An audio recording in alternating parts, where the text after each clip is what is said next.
Hablemos de un tema que ha generado debate y controversia en los círculos espirituales a lo largo de los años y los siglos. ¿Es compatible la homosexualidad y una vida consciente y espiritual? ¿Es natural la homosexualidad o es una creación del hombre? ¿Puede una persona homosexual alcanzar el despertar espiritual o solamente estará reservado para los heterosexuales? Vamos a explorar todos esos temas en este video. En primer lugar, vamos a hacer la distinción entre sexo y género. El sexo se refiere básicamente a las características físicas con las que nace un individuo, es decir, pene o vagina. En cambio, el género implica los roles y comportamientos que se consideran apropiados para una persona según su sexo biológico. En la mayoría de culturas, la idea del género está limitada a las categorías binarias de hombre y mujer, pero es importante entender que hay expresiones no binarias de género. Existen personas cuya identidad de género no corresponde con su sexo biológico. El ser humano es tan diverso que son muchas las maneras de sentir y exteriorizar la sexualidad. En un intento por dar a conocer la diversidad sexual, se han creado una serie de categorías entre las que podemos citar gay, lesbiana, bisexual, transexual, intersexual, queer, pansexual, poliamoroso, etc. Personalmente, creo que todas estas etiquetas limitan a las personas. En vez de etiquetar, podríamos entender simplemente que se trata de seres humanos que se sienten atraídos por otros seres humanos de diferentes maneras. Ahora exploremos lo siguiente. ¿Es normal la homosexualidad? En primer lugar, la palabra normal es muy problemática, ya que lo que se define como normal es aquello que es aceptado por una sociedad. Así que preguntar si es normal la homosexualidad es equivocado. Toda pregunta errónea conduce siempre a una respuesta errónea. Hablar de normalidad es hablar de las convenciones socialmente aceptadas. Por ejemplo, en la Alemania nazi era normal matar judíos. En ciertas culturas era normal cortar el clítoris de las niñas, y eso no quiere decir que fuera lo correcto. Lo normal es lo que es aceptado por las autoridades políticas, religiosas y militares que controlan un territorio. Así que podríamos cambiar la pregunta a ¿es natural la homosexualidad? Según el diccionario de la Real Academia de la Lengua Española, lo natural es aquello que está tal como se halla en la naturaleza o que no tiene mezcla o elaboración. De acuerdo a esto, podemos entender como natural algo que se da de manera espontánea, sin la intervención artificial del hombre. Cuando observamos a la mayoría de las personas homosexuales, nos damos cuenta de que su identidad sexual se manifiesta de forma espontánea, muchas veces desde la más temprana edad.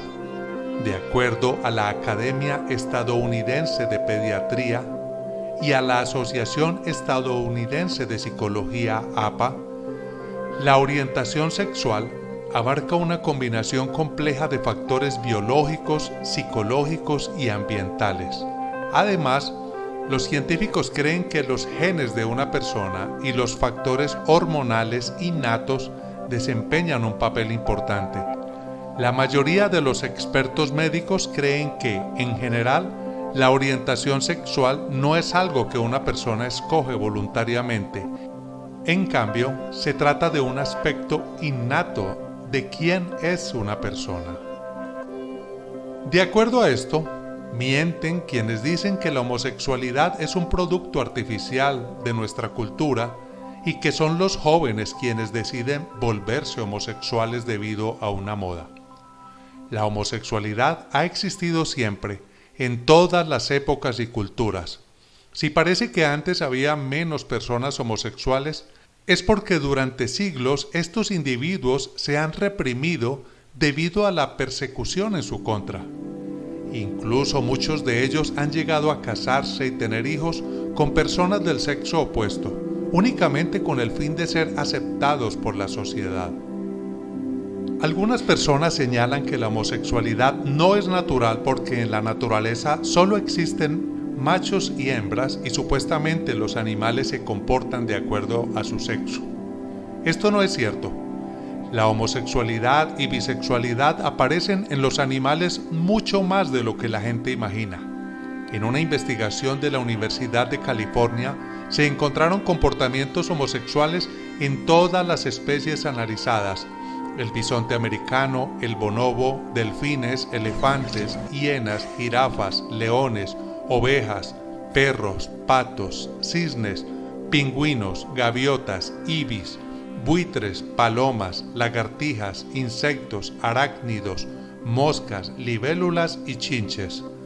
Además, también es importante resaltar que en la naturaleza existen una gran variedad de animales hermafroditas, es decir, que tienen órganos reproductivos femeninos y masculinos como la estrella de mar, los caracoles, las lombrices, etc.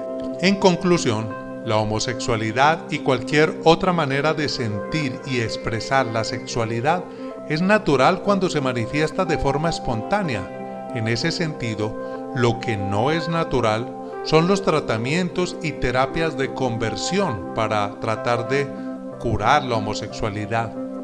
No hay nada que curar. La verdadera enfermedad es la homofobia y la incapacidad de aceptar las diferencias. Los antiguos textos como la Biblia formulan un rechazo directo a la homosexualidad. Observemos lo que dice en el Antiguo Testamento.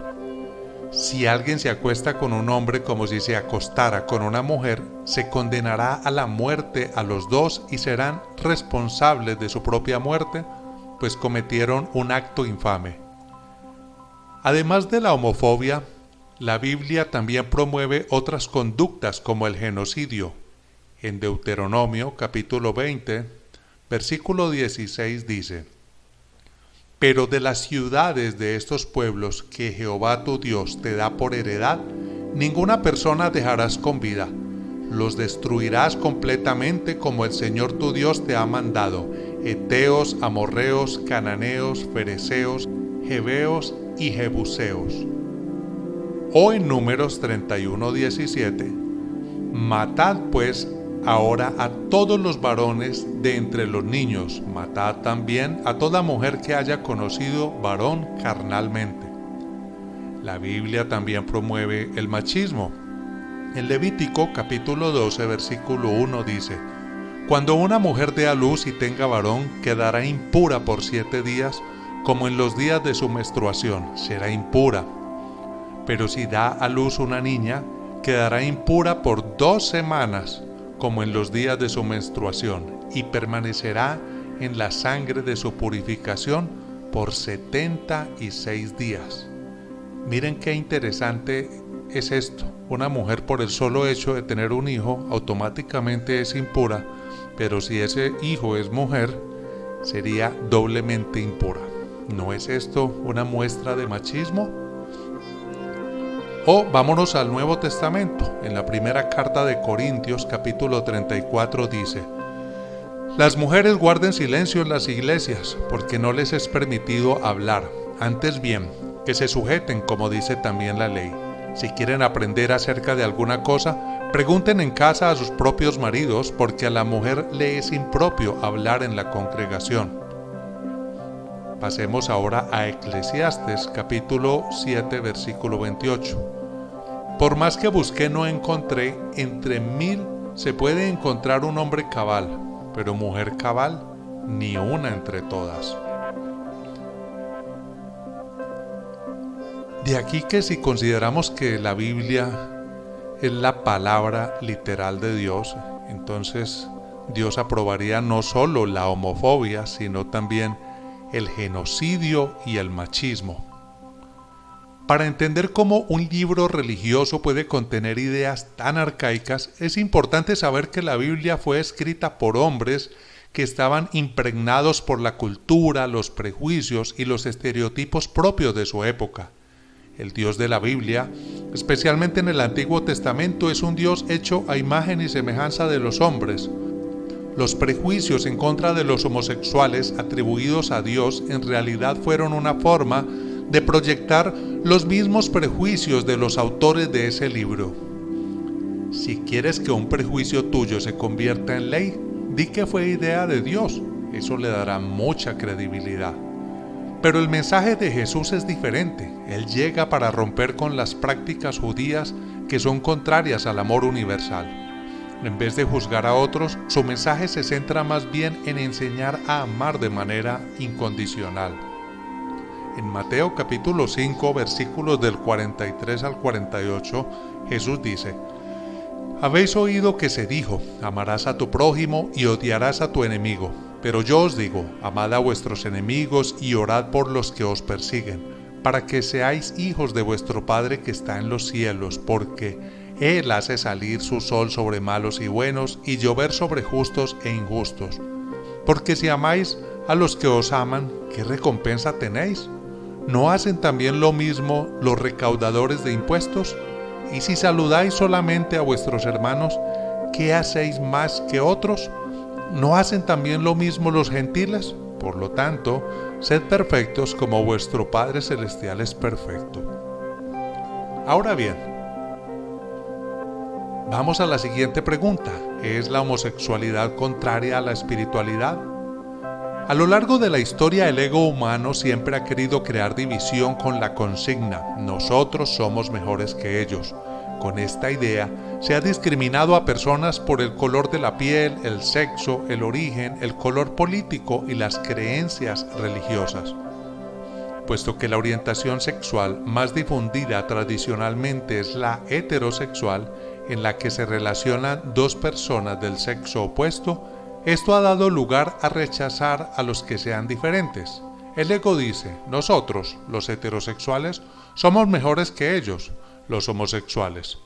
Basados en esta consigna se han creado prejuicios, es decir, actitudes hostiles o prevenidas hacia aquellos que expresan su sexualidad por fuera de lo que se ha establecido supuestamente como normal. En conclusión, no existe ningún conflicto entre espiritualidad y la homosexualidad. Ser espiritual implica ser espontáneo, auténtico y natural. Expresar la identidad de género que hay en tu interior es un acto sumamente espiritual porque implica ser congruente y honesto con lo que sientes. Contrario a eso, es engañar al mundo y a ti mismo tratando de mostrar algo que no eres. Así que te invito a aceptar y abrazar tu propia sexualidad sin quedarte limitado por las etiquetas. Si te identificas como heterosexual, entonces puedes celebrar y respetar la diversidad sexual de los demás. La vida, como la sexualidad, no es en blanco y negro. Existen muchos colores y matices que simbolizan lo distintos que somos. Disfruta tu sexualidad de manera consciente y responsable. Haz que sea una puerta para entrar en contacto con el aquí y el ahora.